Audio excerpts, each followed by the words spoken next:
crucified over a garbage dump outside of Jerusalem, crying out all the while, "Father, forgive them, they know not what they do." God is love.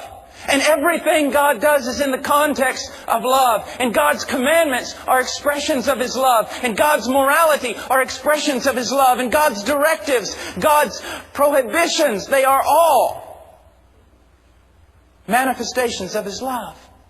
We look at a culture today that has literally gone wild,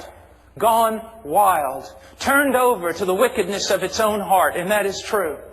But anytime you hear Christianity spoken of in the media, it's always these horrible people who want to oppress other people's liberty by telling them what they cannot do. And this horrible God of theirs that says there is a certain way to live, and apart from that way there is nothing but death. That's what our culture hears. That's what the media portrays about Christianity. My dear friend, let me tell you something. I love my 2 little boys. I love my wife supremely. And I want you to know something. I will tell my little boys when they're going close to a flame, "No, do not do that. Do not do that." Is it because I want to oppress their freedom? No, I want to save their life. And one of the things that we've got to understand is, yes, God does come to our godless culture and say, "You are all wrong. Every last one of you, you're wrong. But I love you, and this is why I'm telling you you're wrong. And you can be right." Well, what do you know, God? I made you. That's what I know. I made you. Don't try to oppress my lifestyle. Oh, I'm not. I'm not at all. I'm trying to save your life. I made you. I know how you work. I know how you can be saved. Well, it goes against everything. Let me tell you something. It went against everything for me. And it went against everything for every other person that's ever been saved. You say, "Well, I have to renounce this." We all had to renounce something. Because we were all wrong. Now, it might have manifested itself a whole lot of different ways, but all of us were wrong, and all of us had to turn, and all of us had to say, "God, be merciful." All of us. I tell you what, I'd like to take out a full-page ad in whatever newspaper there is in this city and just say this. Okay.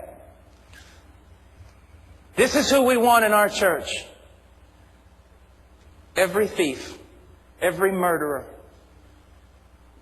every prostitute, every crack addict, every person that's ever done anything so horrible they don't even want to mention it. We want them in this church, and this is why. Because such were some of us. But we have been washed. We have been bought. That's what we want. That's what we want. That's what we want, church. It's what God desires for us to promote in a godless, loveless world.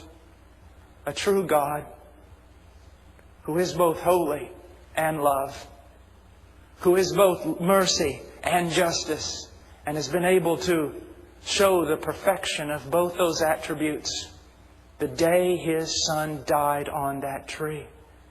I don't care what you've done. I don't care. Because for most of you, I've probably done worse. I don't care what you've done. I don't care what you've become. Not at all. What you need to understand is your sin and your life could be killing you. Because you're not reconciled with God and you have no relationship with Him, and you were made for Him, and you will be restless until He finds you. But you have sinned, you have broken every one of His laws, and because of that, you're not a victim, you're a criminal. And criminals deserve justice, but God has satisfied justice. And how did He do that? He paid for your sins when His own dear Son died in your place. And yea, He not only died, He rose again from the dead. And now He sits at the right hand of God, and He is powerful, as the old preacher used to say, He is powerful to save to the uttermost and to the guttermost. He is powerful to save. He will save. He will save. He will save. I think in one place Spurgeon says, I had only 2 words that I could ever say again. He saves. He saves. He saves. He saves. Let's stand to our feet.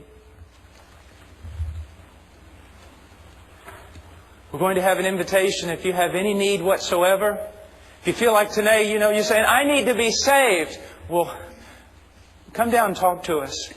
Walking down this aisle will not save you, but we will know who you are. You come down, we will talk to you. We'll go off somewhere, whatever you want to do, and just sit and talk. You say, well, I know I'm saved, but my life is messed up. Okay, we're here. We're here. Well, don't you have to go eat? No, we don't have to go eat. We'll stay here all day. What is the need? What is the problem? We're here because there's a mighty God who can save you and who can help you.